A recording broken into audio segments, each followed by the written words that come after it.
জন্মভূমি, ভারত লইয়া গর্ব করি, ভারত আমরার জন্মভূমি, বুক ফুলাইয়া হইতাম পারি, আমরার ভারতের মাটি, হাজার শহীদের মাটি, আমরার ভারতের মাটি, হাজার শহীদের মাটি।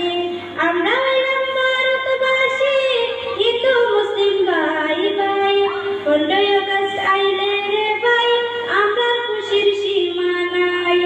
আমরা হইলাম ভারতবাসী, হিন্দু মুসলিম ভাই ভাই, 15ই আগস্ট আইলে রে ভাই, আমরা খুশির সীমা নাই। এই তারিখে ভারত স্বাধীন আমরা সবে পাইছি, আমরা সবে পাইছি, আমরার ভারতের মাটি, হাজার শহীদের মাটি, আমরার ভারতের মাটি, হাজার শহীদের মাটি। ভারত লইয়া গর্ব করি, ভারত আমরার জন্মভূমি, ভারত লইয়া